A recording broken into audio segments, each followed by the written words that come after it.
السلام علیکم سب سننے والوں کو ندوہ کی طرف سے سلام. آج کچھ تاخیر ہو گئی. اسلام آباد پنڈی میں کچھ سیاسی صورتحال جو ہے وہ خراب تھی، جس کی وجہ سے تاخیر ہو گئی. تو سب ہماری طرف سے معذرت. مفتی صاحب تشریف رکھتے ہیں تو انشاءاللہ ہم اپنا پروگرام ابھی سٹارٹ کرتے ہیں. الحمدللہ وکفا وسلام علی عبادہ الذین اصطفیٰ اما بعد.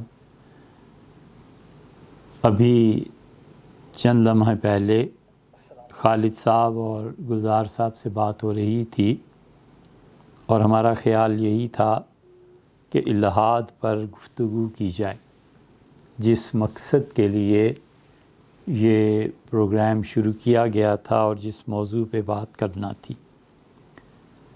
مگر خالد صاحب کا بھی ارادہ تھا، اب ہے یا نہیں یہ وہ جانتے ہوں گے، کہ کچھ سوالات اور جوابات یہ چیزیں کی جائیں.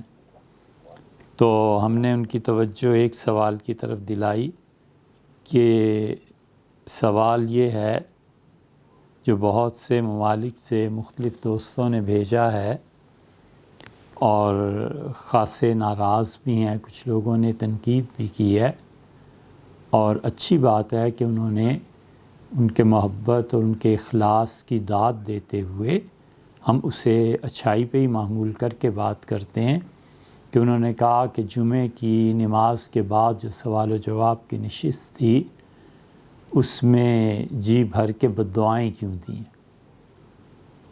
پھر یہ بھی ارشاد فرمایا گیا کہ کوسنے دینا یہ کون سی حرکت ہے. تو اس طرح کی مختلف باتیں لب لباب یہی ہے. تو بھیا اس کا جواب آپ سے عرض کرتے ہیں کہ وہ جی بھر کے تو دی نہیں. سچی بات ہے، جی بھر کے تو دیتے اگر وقت ہوتا اور اگر ان کے وہ عملی اقدامات جن کی وجہ سے بد دعا اس دن اس کے کلمات ادا کرنے پڑے. ایک بات تو یہ ہے کہ جی بھر کے نہیں ہوا اور دوسرے بد دعا دی ہی نہیں. بد دعائیں کوسنے دینا یہ ایک الگ بات ہے، وہ تو دل سے نکلی ہیں. دعا دینا تو یہ ہے کہ آپ کسی کے لیے دعا مانگیے، کیجئے، اور ایک کوئی کام ایسا ہوتا ہے کہ بے اختیار دل سے کسی کے لیے دعا نکلے، وہ اصل دعا ہے. حضرت یعقوب صاحب مجددی رحمۃ اللہ علیہ فرماتے تھے کہ خانقاہ مجددیہ بھوپال میں کنواں کھدوایا تو شام کی جو مزدوری تھی شام کو دینی، اسے میں نے کچھ بڑھا کر مزدوروں کو دے دی. تو ایک آدمی نے کہا کہ حضرت آپ کے لیے ہمارا رونگٹا دعا مانگتا ہے، دعا کرتا ہے. تو حضرت رحمۃ اللہ نے فرمایا، میں نے اس سے کہا بس یہی تو ضرورت ہے، یہی تو چاہیے. تو ایک ہے دعا مانگنا، دعا کرنا، ایک ہے کہ خود بخود کسی کی نیکی کو دیکھ کر اس کے لیے دل سے دعا نکلے، اور کسی کی برائی اور برے اقدامات پہ اور جب صورتحال بہت ہی بگڑ جائے تو دل سے بد دعا نکلے. تو اس دن بد دعائیں مانگی نہیں، وہ دل سے نکلی کہ اللہ تعالیٰ وہ کچھ کرے جو ان کے متعلق ہے. دیکھیں میرے بھیا، جو بد دعا ہے نا وہ کس بات پہ ہے، آپ اس پہ غور فرما لیں. کوئی ذاتی جھگڑا نہیں، کوئی زمین کا بٹوارا نہیں، کسی عہدے کا قضیہ نہیں، کوئی چیز ایسی نہیں ہے کہ ذاتی اعتبار سے، اور حتیٰ کہ ہم نے تو ان لوگوں کو دیکھا بھی نہیں اور ملے بھی نہیں، اور انہوں نے بھی ہمیں دیکھا بھی نہیں اور ملے بھی نہیں، لیکن ان کے اعمال کے اثرات جو ملک پر مرتب ہو رہے ہیں اور جو اعمال ان کے سامنے آ رہے ہیں اس پہ دل سے بد دعائیں نکلتی. اور یہ بد دعا، اور خاص طور پہ ان کی بیٹیوں کو بھی بد دعا، اس پہ آپ نے اعتراضات فرمائے ہیں. یہ اعتراض ہماری سر آنکھوں پہ، لیکن آپ اتنا بھروسہ کیجئے، اتنا تو ہم پہ یقین کیجئے کہ ہم نے جو کچھ بھی کہا ہے غالباً ایک لفظ بھی کتاب و سنت سے باہر نکل کر نہیں کہا۔ اللہ تعالیٰ نے جو حدود متعین کی ہیں اور حضرت رسالت پناہ صلی اللہ علیہ وسلم کی تعلیمات میں جتنی گنجائش تھی اس میں تو بھی بہت کسر ہم نے چھوڑ دی، تو وہ اصل میں ایسی چیزیں ہیں جو کتاب و سنت میں آئی ہیں۔ مثلا آپ اللہ تعالیٰ کی کتاب کو دیکھیں اور قرآن کریم اس کی کتنی اجازت دیتا ہے۔ ہم اس کی 3 مثالیں آپ کو خدا کی کتاب سے ہی پیش کرتے ہیں۔ اگر آپ نے ان مقامات کو کچھ غور سے پڑھا ہوتا یا اب بھی آپ اگر پڑھ لیں تو جتنے اعتراض کرنے والے ہیں انہیں پتہ چل جائے گا کہ ہم نے کس دائرے میں رہ کر یہ اختیار کو استعمال کیا ہے اور اللہ کی پاک کتاب کیا کہتی ہے۔ 11ویں پارے میں اللہ تعالیٰ نے سورہ یونس علیہ السلام میں یہ بات ارشاد فرمائی ہے کہ حضرت موسیٰ علیہ السلام کی جو تحریک تھی اور فرعون کے خلاف اور فرعون کے جتنے گماشتے اس زمانے میں تھے، جس فرعونیت کو وہ نافذ کر رہے تھے اور جس چیز کے بل بوتے پر وہ حضرت موسیٰ علیہ السلام کو ستا رہے تھے، تنگ کر رہے تھے اور اللہ کے دین میں رکاوٹیں بن رہے تھے، یہ دیکھیے 11ویں پارے میں سورہ یونس میں یہ آیت نمبر 84 ہے، 84۔ تعذیب کی حد ہو گئی، بگاڑ کی حد ہو گئی، بنی اسرائیل جیتے جی اس ظلم کا شکار ہوئے، تو ان نے سے موسیٰ علیہ السلام سے یہ شکایت کی فرعون کی کہ حد سے بڑھے ہوئے ظلم ہے، ہم کیا کریں؟ تو اللہ تعالیٰ نے فرمایا کہ وَإِنَّ فِرْعَوْنَ لَعَالٍ فِي الْأَرْضِ، فرعون نے زمین میں اتنا شر مچا دیا کہ وہ چڑھ گئے، وَإِنَّهُ لَمِنَ الْمُسْرِفِينَ، اور انہوں نے اپنے ہاتھ بالکل چھوڑ دی۔ ہاتھ چھوڑنا دلی کی اردو کے محاورے میں ظلم کے لیے استعمال ہوتا ہے کہ اس نے مظالم میں کوئی کسر باقی نہیں رہی۔ اور اللہ تعالیٰ نے فرمایا کہ فما آمن لموسیٰ الا ذریۃ من قومہ علی خوف من فرعون وملئہم، اور حضرت موسیٰ علیہ السلام کتنے ہی لڑکے تھے ان کی قوم کے، ڈرتے تھے وہ فرعون سے، ان یفتنہم، یہ لفظ قابل غور ہے کہ ان یفتنہم، فرعون کہیں ان لڑکے ڈرتے تھے بچے کہ کسی مصیبت میں نہ ڈال دیں، کسی عذاب میں مبتلا نہ کر دیں۔ موسیٰ علیہ السلام پر ہم ایمان لائیں اور سیدنا موسیٰ علیہ السلام پر ایمان لانے کے نتیجے میں ہمیں عذاب نہ دیں۔ اتنی شدید سزائیں فرعون اور اس کے جو لوگ تھے وہ دیتے تھے کہ لڑکے بچتے تھے، ڈرتے تھے کہ ایمان کا اظہار کریں۔ کون اپنے آپ کو فتنے میں ڈالنا چاہتا ہے؟ کون اپنے آپ کو آزمائش میں ڈالنا چاہتا ہے؟ اس پہ اللہ نے فرمایا وَإِنَّ فِرْعَوْنَ لَعَالٍ فِي الْأَرْضِ وَإِنَّهُ لَمِنَ الْمُسْرِفِينَ وَقَالَ مُوسَىٰ يَا قَوْمِ إِن كُنتُمْ آمَنتُمْ بِاللَّهِ، حضرت موسیٰ علیہ السلام نے کہا کہ میری قوم کے لوگوں، اگر تم اللہ تعالیٰ پر ایمان لائے ہو تو ان تمام مصائب اور مشکلات میں فعلیہ توکلوا، اللہ تعالیٰ پر بھروسہ کرو، ان کنتم مسلمین، اگر تم مسلمان، اللہ کی ذات پہ بھروسہ کرو۔ وقت آئے گا جب ان مظالم کا حساب چک جائے گا، وقت آئے گا جب یہ مظالم برپا کرنے والے لوگ خود فتنوں میں مبتلا ہو جائیں گے۔ فقالو، ان کی قوم نے انہیں جواب دیا، انہوں نے کہا اللہ توکلنا، ہم نے اپنے پروردگار پر بھروسہ کیا۔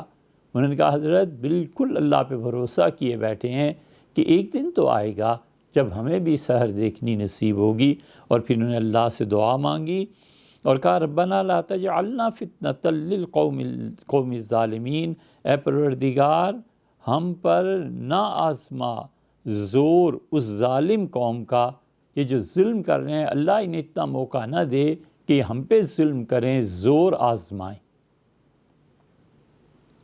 اپنی حکومت کی طاقت اور جو کچھ مال اور ذرائع ان کے پاس ہیں وہ ہمارے خلاف استعمال کریں، کیونکہ کوئی بھی مملکت، مقتدر حکمران، پیسہ ہوتا ہے تو پھر آگے چیزیں بنتی ہیں نا، مال ہوتا ہے، اس کا سہارا ہوتا ہے، لوگوں پہ ظلم ہوتا ہے تو آخر ظالموں کو پالنے کے لیے بھی تو کچھ فنڈز چاہیے ہوتے ہیں نا۔ اس لیے انہوں نے کہا کہ پروردگار یہ زور آزمائیاں جو ہم پہ ہیں، اے رب اس سے نجات دے، وَنَجِّنَا بِرَحْمَتِكَ مِنَ الْقَوْمِ الْكَافِرِينَ، اور اللہ ان کافروں سے ہمیں اپنی رحمت کے سہارے ہیں، ہم لوگ اللہ اپنی مہربانی سے ان کافروں کے ظلم سے ہمیں بچا لے۔ وَأَوْحَيْنَا إِلَىٰ مُوسَىٰ وَأَخِيهِ، یہ بیک گراؤنڈ ہے سارا ایک اس مقصد کے لیے جو آپ نے سوال ارشاد فرمایا ہے اور جو آگے چل کے بات آ رہی ہے۔ اللہ تعالیٰ نے فرمایا کہ ہم نے وحی کی الی موسیٰ و اخی، حضرت موسیٰ علیہ السلام کی طرف اور ان کے بھائی حضرت ہارون علیہ السلام کی طرف۔ اس سے پتہ چلتا ہے کہ ان دونوں بھائیوں پہ وحی نازل ہوتی تھی، سیدنا ہارون اور سیدنا موسیٰ علیہ السلام دونوں پر وحی کی۔ اور ہم نے کہا کہ انت بوا لقومکما بمصر بیوتن، اچھا بھی پھر اس طرح کرو کہ اپنی قوم کے لیے مصر میں سے کچھ گھر مقرر کر دو، وَاجْعَلُوا بُيُوتَكُمْ قِبْلَةً، اور اپنے گھروں کو ہی عبادت گاہیں بناؤ اور انہیں قبلے کی طرف پھیر دو۔ قبلہ اپنے گھر میں ہی بنا لو۔ وَأَقِيمُوا الصَّلَاةَ، اور نماز قائم کرتے رہنا۔ جتنی بھی تعذیب، جتنی بھی آزمائشیں بڑھتی رہیں، اپنی قوم کو بتاؤ تم کہ اپنے گھروں کو ہی اپنے معابد سمجھ لیں۔ یہودی جاتے تھے اپنی عبادت گاہوں میں عبادت کرنے کے لیے، بنی اسرائیل بھی جایا کرتے تھے، اور ان اقوام میں کسی کی بھی عبادت گاہ میں جائے بغیر اللہ کے ہاں قبول نہیں ہوتی تھی۔ یہ تو حضرت رسالت پناہ صلی اللہ علیہ وسلم نے فرمایا ہے کہ اللہ نے مجھ پہ جو احسانات فرمائے ہیں، 6 چیزیں ایسی ہیں جو صرف مجھے اور میری امت کو دی گئی ہیں، میرے علاوہ کسی کو نہیں دی گئیں۔ اور اس میں آپ نے فرمایا ہے کہ اللہ تعالیٰ نے مجھے اجازت دی ہے کہ ہم لوگ اگر گھر پہ بھی نماز پڑھ لیں تو نماز ہو جائے گی، ورنہ کسی قوم کو اجازت نہیں تھی۔ یہ جب اس ایمرجنسی کے حالات آئے اور مظالم بڑھے اور قوم تنگ آ گئی تو اللہ نے کہا اچھا تم گھر سے باہر عبادت کے لیے نہ جاؤ، اپنے گھروں کو ہی قبلہ مانو اور اسی میں اندر رہ کے تم عبادت کرتے رہو۔ اور اس کے ساتھ ساتھ ایک چیز یہ کہ نماز پڑھنا، اور پھر ساتھ ہی فرمایا بشر المومنین، ایمان والوں کو بشارت دیں اے موسیٰ اور ہارون علیہ السلام تم کہ اللہ عنقریب ان ظالموں کا بندوبست کرے گا۔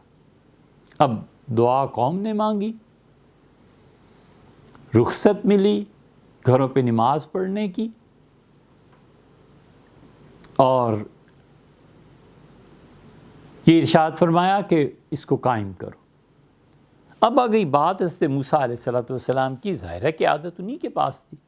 وقال موسیٰ، اس کے بعد موسیٰ علیہ السلام نے ہاتھ اٹھائے دعا کے لیے، مانگی دعا انہوں نے کہا ربنا انک آتیت فرعون وملأہ زینۃ واموالا فی الحیاۃ الدنیا، اے میرے پروردگار حقیقت یہ ہے کہ آپ نے فرعون کو اور اس کے سرداروں کو زمین میں رونق بخشی ہے۔ یہ جو ترجمہ ہے نا زینہ، کمال کا ترجمہ ہے اس کا کہ رونق بخشی ہے۔ ان کے گھر آباد ہیں، ان کے دل دنیا کی محبت میں گرفتار اور دنیا حاضر، بازار ان کے سجے ہوئے، گھر ان کے پرسکون، نظارے ان کے لیے مہیا۔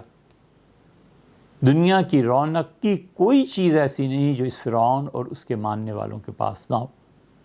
انہوں نے عرض کیا کہ اللہ آپ نے انہیں دیا ہے ایک زینت، رونق، واموالا فی الحیاۃ الدنیا، اور دنیا کی زندگی میں جو اموال ہیں، مال ہے، گھوڑے ہیں وغیرہ وغیرہ، جتنی بھی اشیاء ہیں آپ نے انہیں دی ہیں۔ ایک مال دیا ہے، یہ اسباب اور سامان، اور دوسرے ان کو رونقیں ملی ہیں۔ تو انہوں نے کہا کہ اے پروردگار لیضلوا عن سبیلک، یہ سب تیری عطا فرمودہ چیزیں یہ اس لیے ہو رہی ہیں کہ تیرے راستے سے بہکا دیں۔ تو حضرت موسیٰ علیہ السلام نے دو باتیں کی۔ انہوں نے کہا پروردگار آپ نے جو انہیں رونق بخشی ہے اور جو آپ نے انہیں پیسے مال ہر طرح کی چیزیں مرحمت فرمائی ہیں، ربنا لیضلوا عن سبیلک، اے ہمارے رب یہ اس واسطے ہیں کہ یہ لوگوں کو تیری راہ سے گمراہ کریں۔ جو اموال تو نے انہیں دی ہیں، جو دنیا کی رونق، عہدے، یہ دونوں چیزیں اس لیے استعمال ہو رہی ہیں کہ اے رب تیری راہ سے لوگوں کو بے راہ کریں۔ یہ بد دعا ہے کہ نہیں؟ ربنا اطمس علی اموالہم، انہوں نے کہا اے پروردگار ان کے مال کو مٹا دے، مٹی میں ملا دے، خاک کر دے، جھاڑو پھر جائے۔ واشدد علی قلوبہم، اور اے پروردگار ان کے دلوں پر مہریں لگا دے، سخت کر دے ان کے دل، فلا یؤمنون، اللہ ان کو ایمان کی توفیق بھی نہ دے، حتی یروا العذاب العلیم، جب تک کہ اے پروردگار وہ تیرا عذاب نہ دیکھیں جو عذاب دکھ والا ہے، تکلیف والا ہے۔ ان کے کفر پہ مرنے کی بد دعا دی ہے۔ آپ بیٹیوں کی بات کرتے ہیں، حضرت موسیٰ علیہ السلام نے اتنی شدید بد دعا دی ہے کہ انہوں نے کہا ایک تو اے پروردگار ان کی رونقوں کو تباہ کر، برباد کر دے اس سلطنت کو، اور دوسری دعا انہوں نے کہا اے پروردگار مال ان کے برباد ہو گئے تو رہ ان کے پاس گیا، یہ رونق کی چیزیں رہ گئیں، تو اے پروردگار ان کے دلوں کو اتنا سخت کر دے کہ جو اللہ کی توحید کی دعوت اور جو اپنی قوم کی آزادی کے لیے میں کہہ رہا ہوں، یہ ان کے دل پتھر کے ہو جائیں، انہیں توفیق بھی نہ ملے ایمان کی، یہاں تک کہ اے پروردگار تیرا عذاب ان پہ نازل ہو۔ یہ کسی کے کفر کی بد دعا کرنا کہ کفر پہ مریں اور انہیں ایمان کی قبولیت کی بھی توفیق نہ ہو اور ان کی دنیا کی زندگی بھی برباد ہو جائے، یہ کوئی چھوٹی سی بد دعا ہے۔ قال قد اجیبت دعوتکما، اللہ تعالیٰ نے فرمایا موسیٰ تمہاری اور تمہارے بھائی کی دعا قبول ہو چکی، ہم نے مان لیا۔ فاستقیما، پکے رہنا، اب آزمائشیں کچھ بڑھیں گی، پختہ رہنا۔ ولا تتبعان سبیل الذین لا یعلمون، اور ان لوگوں کی راہ پر مت چلنا جو اپنے انجام سے بے خبر ہیں، انہیں پتہ نہیں ہے کہ اب میں ان کے ساتھ کیا کرنے والا ہوں۔ نبی نے اس لیے بد دعا دی کہ دل جلا ہوا تھا کہ یہ کر کیا رہے ہیں، اور وہ کرتا کیا تھا؟ ایک ترجمہ یہ کیا گیا ہے، سب نے کیا ہے، کہ بچوں کو قتل کرتا تھا، ایک گناہ اس کا، اور دوسرا گناہ اس کے دو ترجمے کیے گئے ہیں، لڑکیوں کو، بنی اسرائیل کی بچیوں کو زندہ رکھتا تھا تاکہ انہیں اپنے مقاصد کے لیے معاذ اللہ استعمال کر سکے، اور دوسرا ترجمہ یہ کیا گیا ہے کہ ان کی بچیوں کو بے حیا کرتا تھا۔ ہمارا رونا ہے کس بات کا؟ ہمارا قضیہ ہے کیا؟ ہم ہمیشہ یہ کہتے ہیں کہ یار اس مخلوط تعلیم کو ختم کر دیجیے۔ شریف لوگ اپنی بچیوں کو، بیٹیوں کو الگ کالجز میں پڑھانا چاہتے ہیں، اللہ نے آپ کو پیسہ دیا ہے، اللہ نے آپ کو حکومت دی ہے، آپ خدا کے واسطے لڑکوں اور لڑکیوں کے نظام تعلیم کو الگ کر دیجئے، ہماری بچیاں پڑھیں۔ شرفاء اپنی بچیوں کو کالج کہاں بھیجیں اور اسکول کہاں بھیجیں اور یونیورسٹی، اور بھیج کے پھر باپ سیخ پہ چڑھا رہے۔ ایک بات ہماری بتائیں جو غلط، ہم یہی کہتے ہیں کہ اس نظام تعلیم کو بدل دیجئے، یہ ٹھیک نہیں، یہ آج نہیں تو کل مغرب کی دعوت کو مکمل طور پہ اگلی نسلیں قبول کر لیں گی، خدا کے دین کی کوئی چیز ان میں باقی نہیں رہے گی۔ الحاد تیزی سے پھیل رہا ہے، بے حیائی پہ ہم نے ایک لفظ نہیں بولنا، آپ کو پتہ ہوگا جو ہمارے معاشرے میں ہو رہا ہے، ہم اور آپ کہیں اور سے نہیں آئے، اسی سوسائٹی کے افراد ہیں۔ ہم کہتے ہیں آپ تعلیم کے نظام کو ٹھیک کریں، کچھ ان میں اللہ کا خوف ایسی چیزیں داخل کر لیں، قرآن کریم کا حصہ داخل کریں، اور وہ اس بات کو مانتے نہیں۔ 75 برس ہو گئے ہیں ہم نے تباہی پچھلی نسل میں دیکھی، اپنی نسل میں دیکھی، اس کے بعد کی اور اس کے بعد کی بھی نسل میں تباہیاں دیکھی۔ ہمیں نہ لینا ہے نہ دینا ہے، نہ آپ کے اقتدار سے کوئی غرض ہے، نہ آپ کے اختیارات سے کوئی غرض ہے، بالکل کوئی تعلق ہی نہیں ہے کہ سیاسی طور پر یا کسی بھی طور پر آپ اس ملک پہ کیسے حکمران، ہمارا کیا لینا کیا دینا۔ ہم فقیر ایک گوشے میں صرف یہی تو کہتے ہیں نا کہ نظام تعلیم بدلیں۔ دکھ ہوتا ہے، درد ہوتا ہے، کل ہماری نواسیاں، پوتیاں، پوتے اس نظام کا شکار ہو جائیں گے، نشہ عام ہو جائے گا۔ بس اتنی ہی بات۔ دیکھا آپ نے موسیٰ علیہ السلام نے کیسے بد دعا دی؟ انہوں نے کہا قوم کی بیٹیاں اس لیے کہ ان کی خواہشات کی تکمیل ہو، اے پروردگار برباد کر انہیں، اور کفر کی موت۔ انہوں نے کہا کہ وَاشْدُدْ عَلَىٰ قُلُوبِهِمْ فَلَا يُؤْمِنُوا، اور اللہ ان کے دلوں کو اتنا سخت کر دے کہ یہ تجھ پہ ایمان ہی نہیں لائیں جب تک کہ تو انہیں ایسا نہ مار جس مار میں دکھ شامل ہو۔ پھر ہوا نا فرعون کے ساتھ، ایمان لایا آخری لمحے میں، مار پڑی نا ڈوبنے کی، اور مار پڑی پوری قوم کو۔ یہ ایک مثال۔ ہم نے تو کوئی کفر کی بات نہیں کی کہ ان سے اللہ ایمان چھین لے، یہ دل میں کرتے ہیں، یہی جی چاہتا ہے۔ ایسے تو نہیں ہو سکتا میرے بھیا کہ آپ دنیا میں ظلم بھی کریں اور آخرت بھی آپ جیت کے لے جائیں، ایسے تو نہ کرو نا یار، ہم نے کہیں تو جیتنا ہے۔ اب یہاں جیتے ہوئے ہیں، ہم ہارے ہوئے ہیں، لیکن یہ نہیں ہو سکتا کہ اللہ کے حضور میں پہنچ کے ہم ہار جائیں۔ ایک شخص ہمارے ساتھ نہیں، قطعاً سوچ میں بھی نہیں گزرتا۔ میں بالکل اکیلا اور بالکل تنہا، اللہ جب پوچھے گا تو میں اسے کہوں گا کہ اے پروردگار تو اس بات پر گواہ ہے، میں اس نظام میں زندگی سے بیزار اور عاجز ہوں، میں اس نظام زندگی کے تحت زندگی نہیں بسر کرنا چاہتا، میں سود سے نفرت کرتا ہوں، بینکنگ سے نفرت کرتا ہوں، میرا کیا قصور ہے یار؟ ایک آدمی کہتا ہے آپ سود سے پاک نظام ہمیں دیجئے، وہ کہتا ہے نظام تعلیم ہمارا اچھا کر دیجئے، وہ کہتا ہے آپ جھوٹ نہ بولیں، سچ پہ قائم رہیں، ہم سب سچائیوں پہ قائم رہیں، آپ کی ذاتی زندگی میں جو کچھ بھی شامل ہے اللہ تعالی ہمارا آپ کا پردہ رکھے، لیکن جو چیزیں قوم اور معاشرے کے متعلق ہیں، اگر یہاں آپ جھوٹ بولیں گے، یہاں آپ ایسی حرکتیں کریں گے جو دین کے خلاف ہیں، تو آپ سوچیں تو صحیح ہم کر کیا رہے ہیں۔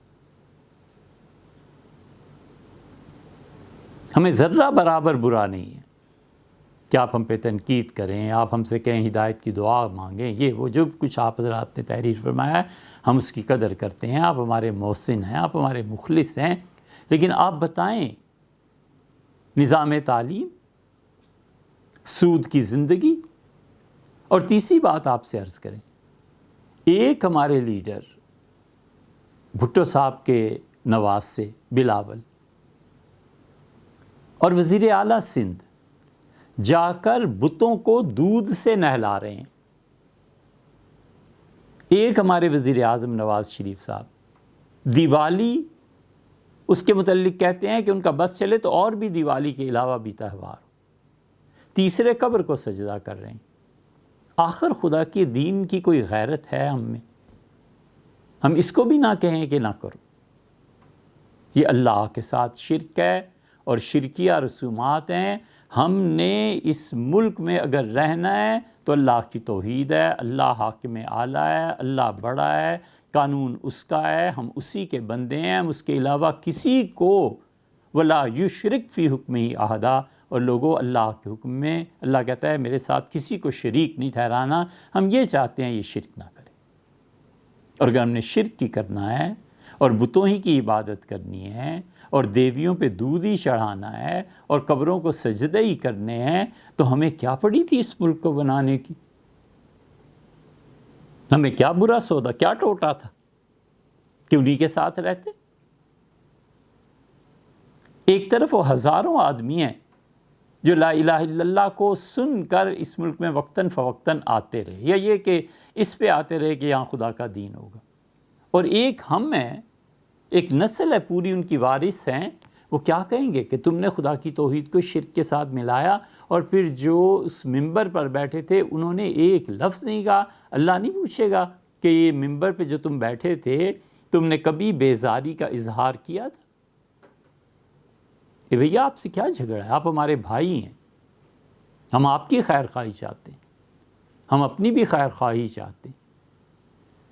اللہ تعالیٰ نے فرمایا لعن الذین کفروا من بنی اسرائیل، یہودیوں میں جن لوگوں نے کفر کیا تھا اللہ نے ان پہ لعنت بھیجی. اللہ لسان داؤد، سیدنا داؤد علیہ السلام کو ہم نے کہا کہ اپنی قوم پہ لعنت بھیجو، اور حضرت عیسیٰ علیہ السلام کو ہم نے کہا کہ لعنت بھیجو ان یہودیوں پہ. دو جلیل القدر نبیوں کے ذریعے علیہ السلام اللہ نے لعنت بھیجی. اللہ تعالیٰ نے فرمایا لولا ینہاہم الربانیون عن قولہم الاسم، ہم نے کہا لعنت بھیجو اس قوم پہ، اس قوم کے مولوی، اس قوم کے مشائخ، اس قوم کے مذہبی رہنما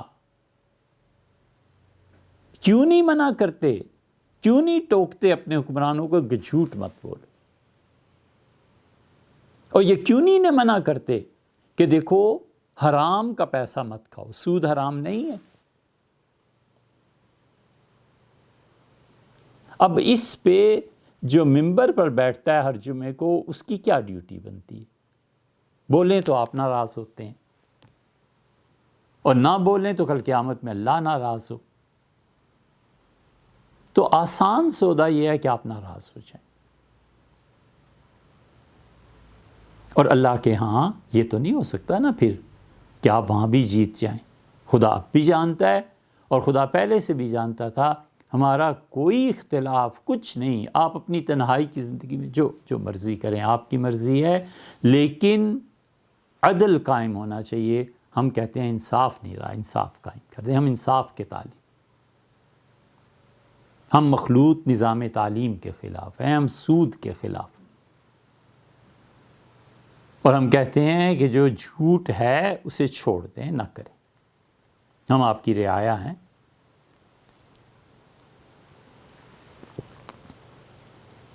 لیکن آپ اور ہم سب سے پہلے اللہ کی رعایا. اللہ پوچھے گا، اور اللہ جو پوچھے گا اس کا جو جواب آپ نے دینا ہوگا دے لیں. جب آپ ایسے نہیں کرتے تو پھر دل سے بد دعا نکلتی ہے کہ یا اللہ اس نظام سے کسی طرح جان چھڑا دے. آپ کہتے ہیں بیٹیوں کا تذکرہ، آخر ان کا کیا قصور ہے؟ یہ دوسری صورت ہے. جناب والا نے شاید اس کا ترجمہ نہ پڑھا ہوگا، جن حضرات نے بھی اعتراض کیا ہے. یہ حضرت نوح علیہ السلام. اللہ تعالیٰ نے فرمایا مما خطیئاتہم، اور جو حضرت نوح علیہ السلام کی قوم شرک کا گناہ کر رہی تھی، اغرقوا، اس شرک اور بتوں کی عبادت کی وجہ سے، اور جو اور گناہ بھی کر رہے تھے، نوح علیہ السلام کی قوم ڈبائے گئے. اللہ نے پانی میں ڈبو دیا انہیں. فَأُدْخِلُوا نَارًا، اور پھر پٹھائے گئے آگ میں. پٹھانا مطلب پرانی اردو ہے، پہنچائے گئے. دنیا کی زندگی برباد کی، خدا کہتا ہے میں نے انہیں ڈبو دیا پانی میں، اور پھر وہ جہنم پہنچائے گئے. فَلَمْ يَجِدُوا لَهُم مِّن دُونِ اللَّهِ أَنصَارًا، اور اللہ کے علاوہ کوئی بھی ان کا مددگار نہ ہوا. اللہ کے پکڑے کو کون چھڑا سکتا تھا؟ وَقَالَ نوح، اور نوح علیہ السلام نے ہم سے کہا اس طوفان سے پہلے کہ رب لا تذر علی الارض من الکافرین دیارا، اے میرے پروردگار اس زمین پر کافروں کا ایک گھر باقی نہ رہنے دے. اے میرے پروردگار اس زمین پہ کافروں کا ایک گھر باقی نہ رہنے دے. انکا انتظرہم، اور اے اللہ ان کافروں کو اگر تو نے چھوڑ دیا، یذلوا عبادکا، اللہ اے پروردگار یہ تیرے بندوں کو گمراہ کریں گے، شرک میں مبتلا کریں گے، ولا یلد الا فاجرا کفارا، اور اے پروردگار ان کی اگلی نسل بھی جو ان سے پیدا ہوگی نا، وہ بھی یہی کرتوت کرے گی جو باپ دادا نے کی، فاجر، کھلے ہوئے خدا کی نافرمانی کرنے والے، اور کافر ہوگی ان کی اگلی نسل بھی، اللہ اس نسل کو بھی برباد کر دے جو ان سے آئے۔ اس میں ان کی عورتیں تھیں یا نہیں تھیں، بچیاں تھیں یا نہیں تھیں؟ آپ ان کی جو ظلم کرتے ہیں، جو مخلوط تعلیم کو رائج کرتے ہیں، 2-4-5 ہزار بچیوں کا ذکر کرتے ہیں کہ ہم کیوں کہتے ہیں کہ انہیں بیٹیوں کا دکھ نصیب ہو، ہمارے ہیں اس پہ بھی، ان کو آپ دیکھتے ہیں، اور اس کے مقابلے میں کم سے کم بھی 2-4 کروڑ بچیاں جو اسکول میں، کالجز میں، ہر جگہ پڑھتی ہیں، ان بیچاریوں کی تعمیر، ان کے اخلاق، ان کی نگاہ کا حجاب، ان کی حیا، شرم اور پردہ، یہ کہاں گیا؟ کیا سودا کرنے چلے ہیں آپ کہ چند لوگوں کی بیٹیوں کی طلاق کا دکھ انہیں نہ پہنچے اور اس کے عوض میں پوری قوم کی بچیاں گمراہ ہو جائیں، رشتے نہ ملیں انہیں؟ اور مخلوط تعلیم کی وجہ سے سب سے بڑا اعتراض جو ہے وہ طلاق کی ریشو ہے۔ آپ طلاق کی ریشو نکال لیں، ہاں آپ سے کی خدمت میں عرض کر رہے ہیں، یو ایس میں پچھلے سال طلاق اتنی عیسائیوں نے نہیں دی جتنی مسلمانوں نے دی۔ کہ کیا کرنے چلیں؟ اس امت کو کیوں ڈبونے چلیں؟ صحیح مسلم اٹھائیے، صحیح مسلم حدیث کی بہت ظاہر ہے کہ مشہور کتاب ہے، سب جانتے ہیں۔ صحیح مسلم میں ایک قصیدہ آیا ہے حسان ابن ثابت رضی اللہ عنہ کا، اور حسان ابن ثابت ظاہر ہے کہ رسول اللہ صلی اللہ علیہ وسلم کے ساتھ ان کا غیر معمولی تعلق تھا، اور نبی کریم صلی اللہ علیہ وسلم نے ان کے لیے فرمایا تھا کہ اللہم ایدہ بروح القدس، اللہ جبریل کے ذریعے اس کی مدد فرما۔ جبریل جس طرح مجھ پہ وحی لاتے ہیں، اے پروردگار اس جبریل علم والے فرشتے کے ذریعے اس کی مدد کر۔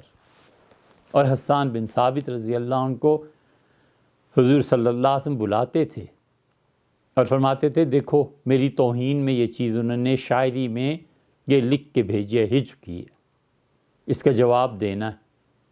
پھر ایک دن ارشاد فرمایا کہ تم جانتے ہو نا سارے قریش میں میری بھی رشتہ داری ہے، ایسے نہ ہو کہ میرے آباء و اجداد میں سے کسی کی توہین کر بیٹھو شاعری میں، تو اس طرح کرو۔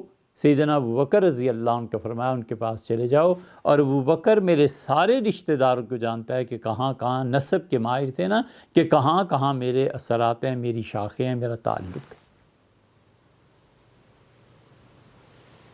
حضرت حسان بن ثابت رضی اللہ عنہ نے قصیدہ شروع کیا رسول اللہ صلی اللہ علیہ وسلم کی شان میں، اور انہوں نے کہا میں تعریف کرتا ہوں حضور صلی اللہ علیہ وسلم کی، اور لوگوں اس تعریف میں اللہ کیا میرے لیے اجر ہے، محمد صلی اللہ علیہ وسلم ایسے اچھے ایسے اچھے ایسے اچھے۔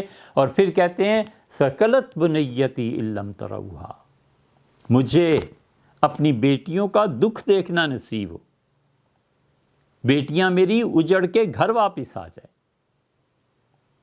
اپنے لیے بد دعا مانگی ہے۔ عربوں کی جتنی شاعری آپ اٹھا کے دیکھیں جگہ جگہ اس لیے کہ بیٹی کا دکھ بہت شدید ہوتا ہے، بیٹی کا دکھ تو مرتے دم تک جی سے یہ کانٹا نہیں نکلتا، روح میں برابر کانٹا پھنس جاتا ہے کہ میری بیٹیوں کا کیا ہوگا۔ ہمیں درد نہیں ہونا چاہیے؟ کیا پوری قوم کی بچیوں کے ساتھ کھیل رہے ہیں؟ 70-75 برس میں ہمیں بتائیں کتنے میڈیکل کالج الگ لڑکیوں کے لیے بنائے گئے؟ ہاں آپ کی رعایا ہیں، اتنا سا سوال کرنے پہ آپ برنگیختہ ہوتے ہیں، اور آپ کے لیے کوئی بد دعا دل سے، کوئی نہیں، بہت سی بد دعائیں دل سے نکلیں، تو آپ کو ڈر کس بات کا ہے؟ بد دعا بھی تو خدا نے ہی قبول کرنی ہے نا، ڈر کس بات کا؟ اپنا مشن آپ جاری کیے ہوئے ہیں۔ ہم مظلوم اور بے کس اور بے سہارا اور بے یار و مددگار اللہ سے بھی نہ مانگے تو پھر رہ ہی کیا گیا؟ آپ یہ تو نہ کریں کہ ہم اللہ سے مانگیں کہ اللہ تعالیٰ آپ لوگوں کو برباد کرے، جس طرح آپ نے اس قوم کو برباد کیا، جس طرح آپ نے اسلام کا مذاق اڑایا، اپنی جہالت کی وجہ سے، اپنی ناسمجھی کی وجہ سے، خود اس غلط نصاب تعلیم سے پڑھ کے نکلے اور شعور ہی نہیں آیا کہ اللہ اور اس کے رسول صلی اللہ علیہ وسلم نے بھی کچھ چاہا ہے یا نہیں چاہا، ان کی بھی ماننی ہے یا نہیں ماننی۔ اب یہ سب کرتے رہیں اور دوسرا دو جملے بولے، مصیبت آ جائے۔ انہوں نے کہا خدا مجھے میری بیٹیوں کا دکھ نصیب کرے، ثقلت بنیتی ان لم تروہا، اگر تم گھوڑوں کو نہ دیکھو۔ انہوں نے کہا گھوڑے پوری گرد اڑاتے ہوئے شدت کے ساتھ اتنی گرد اڑے گی کہ گھوڑے اور سوار ان کے اس گرد میں ڈوب جائیں گے، غائب ہو جائیں گے، پوشیدہ ہو جائیں گے۔ مکہ کے پہاڑ خدائی کی طرف سے حضور صلی اللہ علیہ وسلم ایک دن فتح مکہ کے لیے آئیں گے اور اتنی شدید گرد اٹھے گی، تم دیکھنا مشرکو، کہ اس گرد میں گھوڑے گم ہو جائیں گے ہمارے اور صحابہ رضی اللہ عنہ کے، اور اگر یہ منظر سامنے نہ آئے تو خدا کرے میری بیٹیوں کا دکھ مجھے نصیب ہو، یعنی انہیں طلاق ہو جائے اور میرے گھر واپس آ جائے۔ اسی طرح کی بد دعائیں دیتے تھے شرطیہ، کہ اگر یہ نہ ہو تو میری بیٹی کو طلاق ہو جائے۔ ہم کہاں باہر نکلیں کہ ان کا کیا قصور ہے؟ ان کا قصور بہت بڑا یہ ہے کہ وہ اپنے باپ کو بھی نہیں کہہ سکتی کہ بھائی یہ نہ کریں، یہ مخلوط تعلیم کو ختم کریں۔ اسی کا ایک شاخسانہ ہے کہ لڑکیاں اب پریڈ میں جا رہی ہیں، لڑکیاں پائلٹ بن رہی ہیں۔ اے حضرت، آپ انہیں وہ چیزیں پڑھائیے جس کے ذریعے سے وہ آئندہ نسلوں کی تربیت کریں۔ یہ تو حضور صلی اللہ علیہ وسلم نے ترکوں کے متعلق فرمایا تھا کہ ترکوں میں عورتوں کی فوج ہوگی، ہمارے متعلق تھوڑے ہی فرما گئے تھے۔ ترکوں کے متعلق ایک یہ فرمایا تھا کہ ان پہ ایک ایسا سخت عذاب آئے گا کہ ان کی بچیاں ان کے گھروں اور خیموں میں بے آبرو کر دی جائیں گی، اور گھڑ سوار دوڑ پڑیں گے ان پہ، اور یہ پہلا عذاب ان پہ آ چکا ہے ترکوں پہ، اور وہ تھا چنگیز خان کا۔ اور دوسرے کے متعلق رسول اللہ صلی اللہ علیہ وسلم نے فرمایا تھا، یہ مستدرک حاکم وغیرہ کی روایات میں دیکھ لیجئے، فرمایا تھا کہ دوسری مرتبہ ترک پھر قتل ہوں گے جب یہ نکلیں گے، فوج ان کی نکلے گی۔ اور ایک جگہ یہ بھی آیا ہے، اب خیال نہیں ہے، مدت ہوئی پڑھے ہوئے، ان میں عورتیں ہوں گی فوج میں، اور وہ بے آبرو بھی ہوں گی۔ یہ آذربائیجان، اس کو فتح ملی نا، حضرت رسالت پناہ صلی اللہ علیہ وسلم، آرمینیا نہ جانا، وہاں خدا کا عذاب آئے گا، اور آذربائیجان کو فتح مل گئی، ہو گئی۔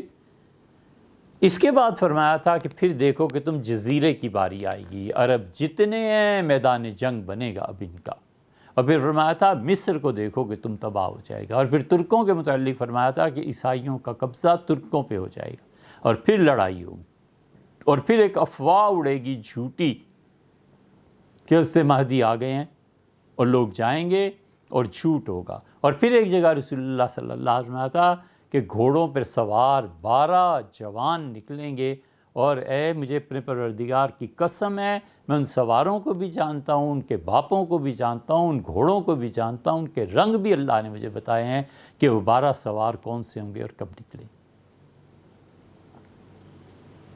ہم جا کہاں رہے ہیں؟ ہم اپنی بچیوں کو وہ کیوں نہ چیزیں پڑھائیں کہ وہ اپنی اور ہماری آئندہ نسلوں کو وہ چیزیں پڑھائیں جن سے قومیں بنتی ہیں۔ ادب ہے، شاعری ہے، میڈیکل ہے، گھروں کے نقشے بنانے ہیں، فائن آرٹس کی بہت سی چیزیں ہیں جو ہماری بچیاں پڑھیں، اور اگر ضرورت پیش آ جائے تو حلال کا رزق کمائیں اور اپنے بچوں کو پالیں۔ علامہ اقبال آپ کیا سمجھتے ہیں ایسے ہی اقبال بن گئے تھے؟ علامہ اقبال کہتے ہیں پیر مہر علی شاہ صاحب رحمۃ اللہ علیہ وغیرہ نے، حکیم برکات صاحب رحمۃ اللہ علیہ وغیرہ نے علامہ کو کچھ لکھا تھا تو انہوں نے کہا حضرت میں اس سے آگے کی بات کرتا ہوں، میں جب 3-4 سال کا بچہ تھا اور اپنے باپ کے پاؤں میں کھیلتا تھا، والد شام کو بیٹھ جاتے تھے، حقہ پیتے تھے اور ان کے دوست بھی آ کے بیٹھ جاتے تھے، تو میں جب 3-4 سال کا تھا میں نے تو اس وقت ابن عربی کا نام سنا تھا اور محروم مثنوی والوں کا نام میں نے والد کی زبان سے اس وقت سے سن رکھا ہے۔ ابھی دوسری جگہ کہتے ہیں کہ اقبال کو جو کچھ تم سمجھتے ہو نا کہ علامہ اتنے بڑے مقام پہ ہے، یہ میری ماں کے اندر کے پاک ہونے کا نتیجہ ہے۔ میری ماں اندر سے پاک تھی، اس کا دل پاک تھا، میں نے اس پاک جگہ پہ اپنا وقت گزارا ہے، یہ اس کے اثرات ہیں۔ آپ ٹھنڈے دل سے سوچیں ہم کدھر لے کے چل رہے ہیں؟ کوئی جھگڑا نہیں، کچھ نہیں، ہم صرف یہ کہتے ہیں کہ اللہ ہم اس نظام زندگی میں نہیں رہنا چاہتے، نہ رہ سکتے۔ دونوں میں سے ایک کام کر، یا تو اس نظام کو ٹھیک کر یا سمیٹ لے، ہمیں سمیٹ لے، یا یہ رکھ یا وہ رکھ، ایک کام تو کر دے۔ ربنا اخرجنا من هذه القرية الظالم اهلها، اللہ اس بستی سے نجات دے جس کے حکمران ظالم ہے۔ یہ تھوڑا ظلم ہے یار، جھوٹ بولتے ہو، یہ تھوڑا ظلم ہے کہ اللہ کے ساتھ شرک کرتے ہو یار، یہ تھوڑا ظلم ہے کہ آپ سود کو، اللہ سے جنگ ہے ہمیں اس جنگ میں جھونک رہے ہیں آپ، اور یہ تھوڑا ظلم ہے کہ ہماری بچیاں، ہماری بیٹیاں اس نصاب تعلیم میں پڑھ کے ذہنی مریضہ بن جائیں، بیچاری کو کچھ پتہ نہ چلے کہ زندگی کیسے گزارنی، اور اپنی سادگی سے کسی محبت میں پھنس جائے، اور عدت کے دن جتنے وہ گزارتی ہے اتنے تو شادی کے دن نہیں ہوتے۔ اب شادی کی خوشیوں کے دنوں سے 10 گنا زیادہ عدت کے دن گزار رہی ہیں بچیاں۔ آپ اپنے خاندان اور فیملی اور ادھر ادھر کو غور نہیں کرتے؟ یہ کیا ہے سب؟ اس لیے ہم کہتے ہیں۔ اور پھر آپ نے جو اعتراض فرمایا ہم پہ، ہماری سر آنکھوں پہ، بھیا کوئی مسئلہ نہیں، آپ نے چھٹے پارے کو بھی نہیں پڑھا۔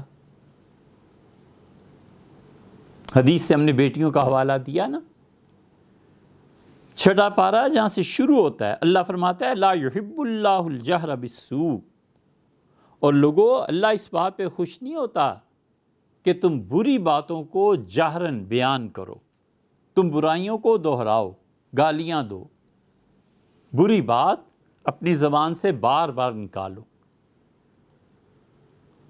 اللہ بالکل اس سے راضی نہیں ہے۔ الا من ظلم، ہاں مگر جس پہ ظلم ہوا ہو وہ اگر بولے، وہ اپنی آواز بلند کرے، وکان اللہ سمیعا علیما، اللہ اس کی سننے والا ہے اور اس کو جانتا بھی ہے۔ اللہ جانتا ہے وہ کس درد سے رو رہا ہے، اللہ جانتا اور سنتا ہے اس کی کہ وہ کیا مانگ رہا ہے۔ بس صرف اتنی بات اور کچھ نہیں۔ آپ مہربانی کریں، آپ کو اللہ تعالیٰ لمبی زندگی دے، یہ ظلم نہ کرے۔ یہ ظلم جو ہے اس میں حساس آدمی زندگی نہیں بسر کر سکتا۔ صاف کہہ دیں ہمارا ملک سیکولر ہے، جان چھٹی کر لیں جو کرنا ہے، پھر ہر ایک کا اپنا اپنا اختیار ہے۔ صاف کہہ دیں کہ ہم سیکولر ہیں، ہم کسی دین کو نہیں مانتے، شرک بھی روا ہے، حضرت رسالت پناہ صلی اللہ علیہ وسلم کی نبوت میں کسی کو شریک ٹھہرانا یہ بھی ٹھیک ہے۔ ہم عرض کر رہے تھے کہ ہمیں کسی چیز سے غرض نہیں، بس یہ کہتے ہیں کہ ہم اس نظام میں نہیں جی سکتے، اور یا آپ کہہ دیں کہ آپ سیکولر ہیں، صاف صاف اس مملکت کے متعلق کہیں کہ مملکت سیکولر ہے، کوئی مسئلہ نہیں۔ وگرنہ اس خیال میں رہنا کہ یہ نظام تعلیم بدل جائے گا، سود کا نظام کبھی ختم ہو جائے گا، کبھی یہ کو ایجوکیشن ختم ہو جائے گی، ہم اپنی بچیوں کے لیے صاف ستھرا ماحول پیدا کر سکیں گے،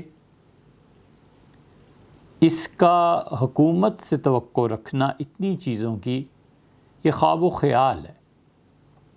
جتنی جلدی ہم اس دھوکے کی زندگی سے نکل آئیں اتنا ہی اچھا. پرائیویٹ سیکٹر نہیں کر رہا، اسے کرنا چاہیے. یہ اب ہم دوسرے حصے کی طرف آ رہے ہیں، لیکن پہلے کو پھر آپ میں سے بہت سے حضرات نے تحریر فرمایا کہ کیوں نہ ان کی ہدایت کی دعا کریں. بھیا ضرور کیجئے، اس میں کیا شبہ ہے، لیکن آپ دائرے کو تنگ نہ کریں. ہمارا موقف بھی سنیں، ہمیں بھی جینے کا موقع دیں، ہمیں بھی بات کرنے کا موقع دیں. اس قدر بے دریغ تنقید کرنا ہم لوگوں کا بھی حق بنتا ہے کہ کچھ عرض کریں. آپ کو اگر برا لگا ہے تو کوئی معذرت کی بات نہیں. معذرت کس بات کی؟ آپ کا مسلک، آپ کا موقف یہ ہے کہ ہدایت کی دعائیں کرنے سے صورتحال بدل جائے گی. بسم اللہ. ہمیں تو غرض صورتحال اور جن حالات میں جی رہے ہیں اس کی تبدیلی سے ہے، چاہے وہ خدا کا عذاب ان پر پڑے اور اس کے نتیجے میں آئے، اور چاہے اللہ تعالیٰ اپنی رحمت نازل فرمائے اس کے نتیجے میں آئے. دونوں چیزیں، دونوں ہی کی شرن گنجائش، دونوں ہی ٹھیک ہے. ہمیں تو اس پہ تعجب ہوتا ہے کہ آپ اپنی چیز کو صحیح قرار دیں اور دوسرے کو غلط قرار دیں. وہ کیوں بھئی؟ ہم اس لیے زیادہ بحث میں نہیں جانا چاہتے کہ بھیا اب آپ سے دلائل پیش کرنے پہ آئیں کتاب و سنت سے تو ہم ایک طرح سے آپ کو بے بس کر دیں. یہ اچھا نہیں لگتا. اللہ نہ کرے کہ آپ کی توہین کا پہلو نہ آ جائے، اس لیے کہ وہ تو آپ پھر کہیں گے کہ کوئی اس کے برابر کی سطح پہ بات ہوتی تو پھر دعا بد دعا کا پتہ چلتا ہے. اس لیے ہم اس میں زیادہ دخل بھی نہیں دیتے کہ آپ اپنی سبکی محسوس نہ کریں. لیکن جو اللہ نے فرمایا ہے نا کہ فضل اللہ المجاہدین علی القاعدین درجہ، اور جو لوگ جد و جہد کرتے ہیں، جو لوگ سٹرگل کرتے ہیں نظام کو بدلنے کی، تبدیلی کی، اللہ نے ان محنت کرنے والوں کو گھر میں بیٹھے رہنے والوں سے ایک درجہ بلند دیا ہے. اور پھر اللہ کہتا ہے وَكُلًّا وَعَدَ اللَّهُ الْحُسْنَى، اور ہمارا وعدہ دونوں سے ہے کہ ہم ان کے ساتھ اچھائی سے پیش آئیں گے. آپ کے ساتھ بھی وعدہ ہے، ہم جیسے نالائقوں کے ساتھ بھی ہے. لیکن ہم قطعاً یہ نہیں کر سکتے کہ غلط چیز کو صحیح کہیں. غلط چیز کو یا تو صحیح ہو جانا چاہیے یا مٹ جانا چاہیے. یہ نہیں ہو سکتا کہ غلط چیز بھی رہے اور ہم بھی رہیں. کیوں رہیں؟ وجہ کسی کے گھر سے کھاتے تھوڑے ہی ہیں. جس کی کھاتے ہیں اسی کی گاتے ہیں، جس کا کھاتے ہیں اس کا گاتے ہیں. مالک ہے، مولا ہے، محبت فرمانے والا ہے، رحم والا ہے، کرم کرتا ہے، دنیا میں اس کا ساتھ ہے، اسی کے سایہ ذلیت میں ہم جی رہے ہیں، اسی کا نام جپتے ہیں، وہی اسی کو پکارتے ہیں. اس جیسا کوئی نہیں ہے، اس کا کوئی شریک نہیں ہے، اس جیسا مہربان کوئی نہیں ہے. سب سے عالی درجہ اس کا ہے. کل مخلوق اس کے مقابلے میں کچھ بھی تو نہیں ہے. وہی حقیقی محسن ہے، اسی کی جاگیر ہے، اسی کا ملک ہے، اسی کا قانون ہے. وہی انتقام لیتا ہے، اور صحیح معنی میں کس کے انتقام لیتا ہے ظالموں سے. یہ نہیں ہو سکتا کہ جس بات کو وہ غلط کہے ہم اسے صحیح کہیں. کرنا نہ کرنا ایک الگ بات ہے، عمل میں کوتاہی ہوتی ہے. ہم بھی اسی کے سامنے توبہ کرتے ہیں، معافی مانگتے ہیں، اپنے گناہوں کا اعتراف کرتے ہیں، اپنے کم ہونے کا اعتراف کرتے ہیں. لیکن یہ نہیں ہو سکتا کہ ہم یہ کہیں کہ تیری توہین ہم کریں، ولیعذ باللہ اس سے پہلے زمین میں نہ گڑ جائیں. ہم اسی کی عزت کرتے ہیں، اسی کا احترام کرتے ہیں. بھئی ہمیں کیا پڑی ہے؟ جو دینا ہے اس نے دینا ہے، جو آخر پہ حساب لینا ہے اسی ذات پاک نے لینا ہے. ہم اسی کے در عالی پہ جاتے ہیں، اسی کے باب عالی پہ جاتے ہیں. لوگ ایک ہاتھ آپ پھیلاتے ہوں گے اپنے بڑوں کے سامنے کہ حکومت دے دو اور وزارت دے دو اور یہ کر دیں اور سر یہ کر دیں. ہم اس سے دونوں ہاتھ پھیلا کے مانگتے ہیں. آپ تو ایک ہاتھ پھیلاتے ہیں، ہم دونوں ہاتھ پھیلاتے ہیں. در بدلنے کا مسئلہ ہے کہ آپ کا در کچھ اور ہے مانگنے کا، ہمارا در کچھ اور.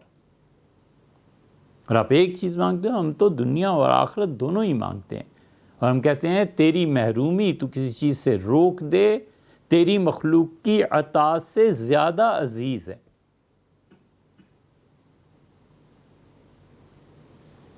یہ ہمارا عقیدہ ہے۔ ہم کہتے ہیں تیرا عتاب اور تیری ڈانٹ دوسروں کی محبتوں سے 1000 درجے فائق ہے۔ تیرے لیے مٹی پہ بیٹھ جائیں یہ زیادہ بہتر ہے بجائے اس کے کہ تیرے غیر کے لیے ایران کے قالین پہ بیٹھیں اور سیر کریں۔ لینا کیا اور دینا کیا یار؟ اس لیے یا ہم جئیں یا یہ نظام چلے، ایک ہی چیز ہو سکتی ہے، دو نہیں ہو سکتی۔ اس لیے آپ سمجھتے ہیں کہ ہدایت کی دعا سے بدل جائے گی، کیجئے، کرتے رہیے۔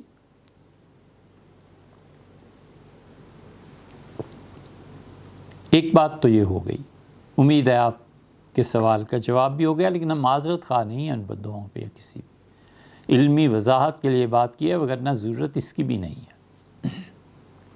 زیادہ زیادہ کیا ہو جائے گا، لوگ نہیں سنیں گے۔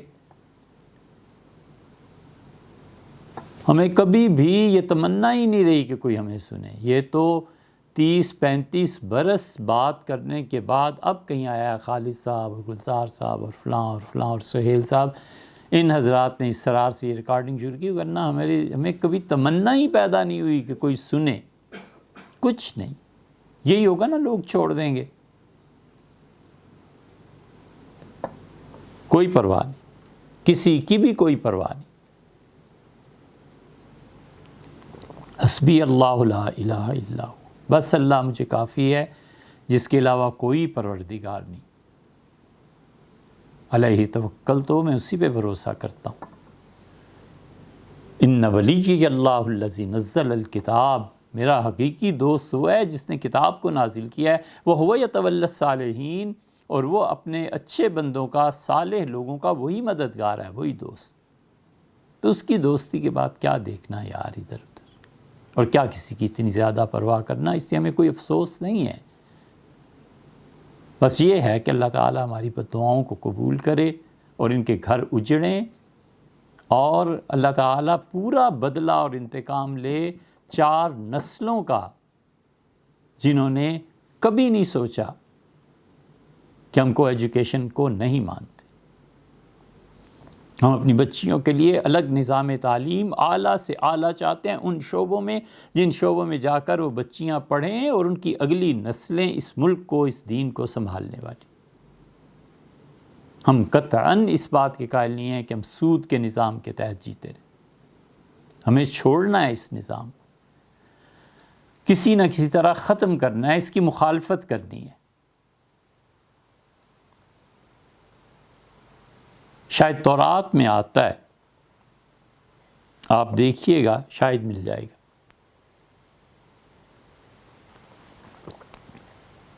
حضرت ابراہیم علیہ السلام کے لیے جب آگ جلائی گئی تو اس آگ کو دہکانے والی چیزیں کون سی تھی؟ حضور صلی اللہ علیہ وسلم تو فرمایا چھپکلی تھی، پھونکے مار رہی تھی، اسی لیے حکم دیا کہ اس چھپکلی کو جہاں دیکھو مار دو۔ غالباً تورات میں آتا ہے کہ چڑیا بار بار پانی لا کر اس آگ پہ ڈال رہی تھی، تو کسی نے سمجھایا، اس نے کہا کہ یہ تپش اور یہ بلند شعلے بھون کے رکھ دیں گے، ایک کی تپش بھی لگ گئی تو مر جاؤ گی، کر کیا رہی ہو؟ اور تمہارے چونچ کے پانی سے یہ نمرود کی آگ بھلا بجھ جائے گی، کیا کر رہی ہو؟ اس کا میں جانتی ہوں سب کچھ، میں مر بھی سکتی ہوں اور میرے چونچ کا پانی آگ کو بجھا بھی نہیں سکتا، لیکن دیکھو قیامت میں سیدنا ابراہیم علیہ السلام کے ساتھ 2 چیزیں ہوں گی، ایک وہ ہوں گے جنہوں نے آگ جلائی تھی، اور ایک وہ ہوں گے جنہوں نے آگ کو بجھانے کی کوشش کی تھی۔ میں چاہتی ہوں قیامت میں اللہ مجھے ان کے ساتھ اٹھائے جو آگ بجھانے والوں میں سے تھے، آگ جلانے والوں میں سے نہیں۔ بس بھئی یہ اتنی سی بات، ہم خدا کو گواہ بنا کر اس بات پر کہتے ہیں کہ ہم اس نظام تعلیم سے 1000 گنا بیزار ہیں۔ ہم نہیں چاہتے یہ نظام تعلیم، ہمیں اچھا نظام تعلیم دیں بس. آپ حکومت اپنے پاس رکھیں، کرسیاں اپنے پاس، آپ جانیں اور آپ کی حکومتیں جانیں. سود سے ہمیں پاک معاشرہ چاہیے، نظام تعلیم صحیح چاہیے، بچیوں کے الگ تعلیم کا نظام چاہیے. یہ چھوٹی چھوٹی باتیں، گرچہ میں اس کا انجام معلوم. 100 بار چمن مہکا، 100 بار بہار آئی، دنیا کی وہی رونق، دل کی وہی تنہائی. ایک بات تو یہ. دوسری بات یہ ہے کہ اگر یہ سب کچھ نہیں ہو سکتا تو پرائیویٹ سیکٹر کو توجہ کرنی چاہیے. ہم لوگوں کو سوچنا چاہیے. ہمارے جو بہت مخلص دوست ہیں، وہ 1 برس پہلے نومبر میں عمرے پہ حاضری ہوئی تھی ان کی، اور ان کی دعوت پہ جانا بھی ہوا تھا. تو ہم نے ان سے اس موضوع پر کئی مرتبہ بات کی تھی، کئی نشستیں ہوئی تھیں. ہمایوں صاحب کو یاد ہوگا اور دوستوں کو یاد ہوگا. تعلیم کی بہت باتیں ہوئی تھی. ہم نے ان سے کہا تھا کہ کچھ کام آپ کریں، کچھ ہم کریں، اور ہم اپنے تعلیمی ادارے الگ بنائیں. اور گفتگو میں ہم نے عرض کیا تھا کہ آپ کسی طرح $3 لاکھ ایک مرتبہ جمع کر لیں، ہم کہیں سے آغاز کریں. یہ انہیں ابھی بھی یاد ہوگا، پوچھ لیجیے گا. سال گزر گیا، ابھی تک ہم یہ کام نہیں کر سکے. کوئی حرج نہیں ہے، کوئی حرج نہیں ہے. ناکام بھی تو انسان ہی ہوا کرتے ہیں، فیل بھی ہم جیسے ہی لوگ ہوتے ہیں، کوئی حرج نہیں. لیکن اللہ اس بات کو جانتا ہے کہ ہم نے ایک ایک لمحہ تعلیم کے لیے، علم کے لیے، تبدیلی کے لیے زندگی گزاری. دنوں کی دھوپ سہی ہے اور راتوں کو تپش برداشت کی ہے، صرف اسی چیز کے لیے کہ ہم کسی طرح کسی بھی قیمت پر ہم جد و جہد کریں. اس معاشرے کو بدلنا چاہیے، ہمارے نظام تعلیم کو بدلنا چاہیے، وگرنہ ہماری اگلی نسلیں بالکل ملحد ہو جائیں گی، اور خدا ہم سب سے پوچھے گا کہ تم اپنے پیچھے کیا چھوڑ کے آئے.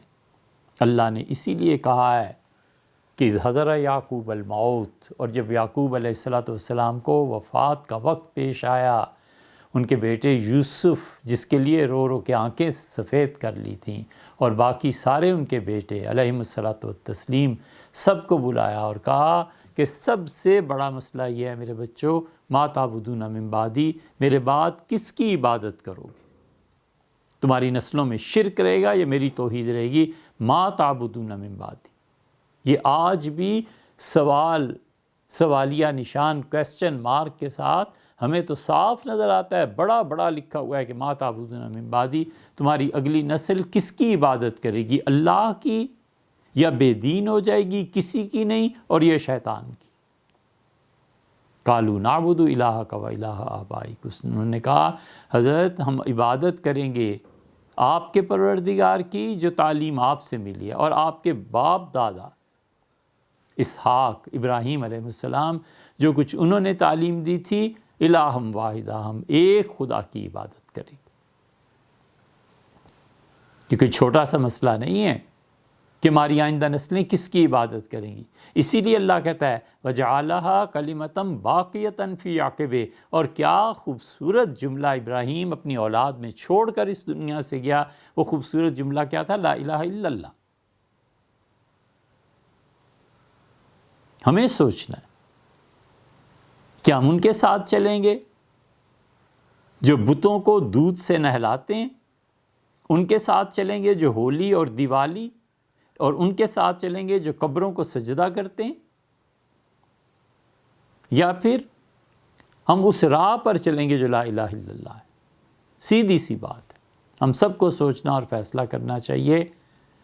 اب بھی جو پچھلے سال عمرے میں اسی نومبر میں ہی گئے تھے، وہ دوست سے ہم نے ان سے کہا تھا، ہم پھر کہتے ہیں کہ اور اصل ضرب نہیں، زکوٰۃ میں 3 لاکھ آپ اکٹھے کیجئے، ہمیں ایک مرتبہ مل جائیں، ہم کسی ادارے کی بنیاد تو رکھیں نا کہ یہ ہے یار اس پہ محنت کرنی ہے، اسے بنانا ہے، ایک ماڈل سکول، ایک ماڈل کالج، ایک ماڈل یونیورسٹی، ایک ماڈل دینی ادارہ ہم قائم کر لیں تو اللہ کو یہ تو عرض کر سکتے ہیں کہ اللہ جو ہو سکتا تھا کیا ہے، اور سپردم بتو مایہ خیشرا، اپنی زندگی ساری کی زندگی کی کاوشیں اور کوششیں تیرے حوالے، تو دانی حساب کم و بیشرا، اب مالک خود ہی حساب کر لے کیا کم رہ گیا کیا زیادہ ہو گیا، تو خود ہی حساب کر لے، میں نے تو سب کچھ تیرے حوالے کر دیا ہے، ان صلاتی و نسکی و محیای و مماتی للہ رب العالمین، میری نماز،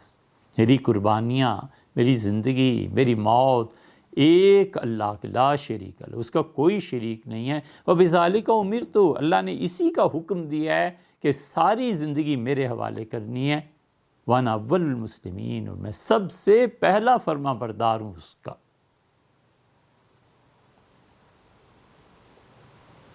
امید ہے بہت سے سوالوں کا جواب ہو گیا ہوگا، اجازت دیجیے۔